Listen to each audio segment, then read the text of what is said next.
balita ngayong Abril. Kasunod yan ang hinaing ng ilang customer na na-bill shock o nagulat sa taas singil. Yan ang unang balita ni Darlene Kai.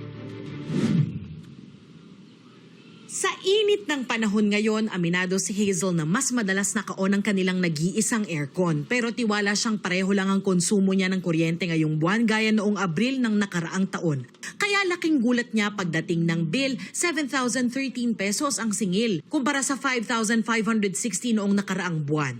Alam ko naman na nagdagdag ako ng oras sa aircon, so expected na rin po yun. Pero mas mataas talaga siya, unlike last year. May netizens ding nag-post tungkol sa kanilang bill shock o pagkagulat sa biglang sipa ng kanilang bill sa kuryente. Si Ivy Ocon galit na galit. Napakarami pa raw charges na umaabot sa mahigit 4,000 pesos. Halos 1,000 pesos din daw ang tax. Paglilinaw ng Meralco, tumaas ng 53 centavos per kilowatt hour ang kanilang singil ngayong Abril, gaya ng una na nilang inanunsyo.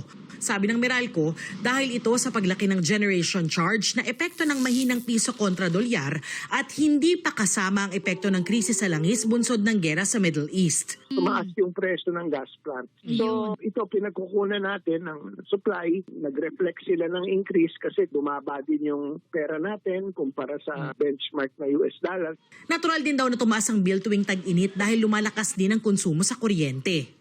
Paliwanag ng Meralco, 55% ang bayarin sa kuryente ay generation charge o presyo ng kuryente na binibili nila sa power producers.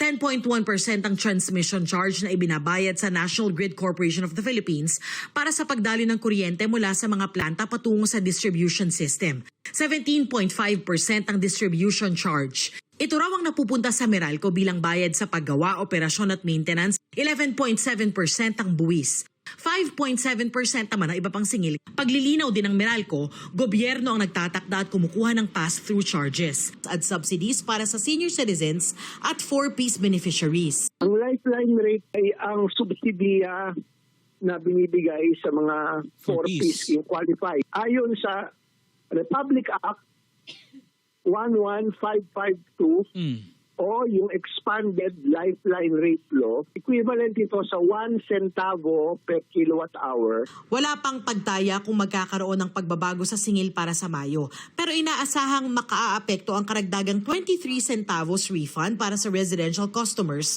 pati pagbabago sa babayarang buwis. Ito ang unang balita. Darlene Kai, GMA News.